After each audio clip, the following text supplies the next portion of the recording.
सत्यानंद येवले रमेश भाऊ प्रतिष्ठानचा सहकारी माझ्या समवेत रमेश भाऊ यांच्या धर्मपत्नी सौ रशिका रमेश येवले, त्याचप्रमाणे त्यांच्या मातोश्री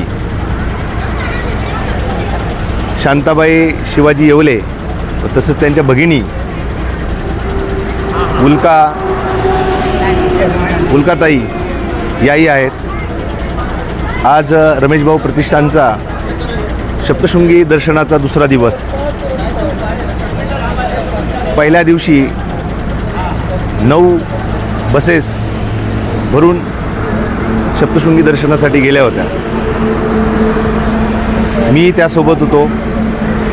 महिला अगदी उत्साही आनंदाच्या वातावरणात देवीचं दर्शन घेतलं आणि प्रथमच या तालुक्यातून दर्शनाची सहल प्रथमच निघाल्यामुळे महिलांमध्ये काही असा उत्साह पाहण्यात मिळाला। महिलांच्या प्रतिक्रिया विचारल्या असता रमेश भाऊ यांनी हे दर्शनाची सेवेचा जो लाभ महिलांना दिलेला आहे। मी रसिका रमेश येवले, मी सप्तशृंगी मातेकडे एवढंच गाऱ्हाणे घेऊन आले आहे की सर्वसामान्य जनतेची सेवा करायचं जे भाग्य आम्हाला लाभलं आहे ते असंच चालू राहू द्या आणि हे माझ्या पुढच्या पिढीलाही चालू ठेवण्याचं देवाकडे प्रार्थना करायला आली आहे। मी समृद्धी संतोष पिंगळे, आम्ही नारोडी गाव येथून आलेलो आहे।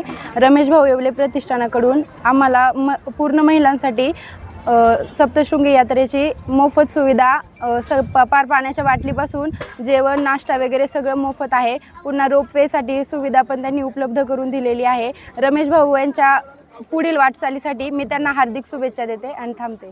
थोरात, राणा मनसर, मुळेवाडी।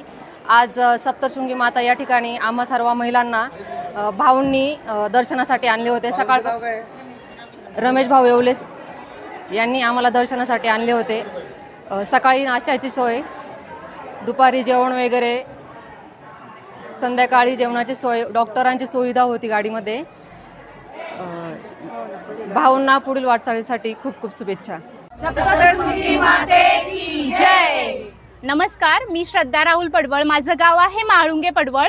रमेश भाऊ येवले प्रतिष्ठानातर्फे जी काही ट्रिप 1 दिवसाची ऑर्गनाईज केलेली आहे ती अतिशय छान आहे।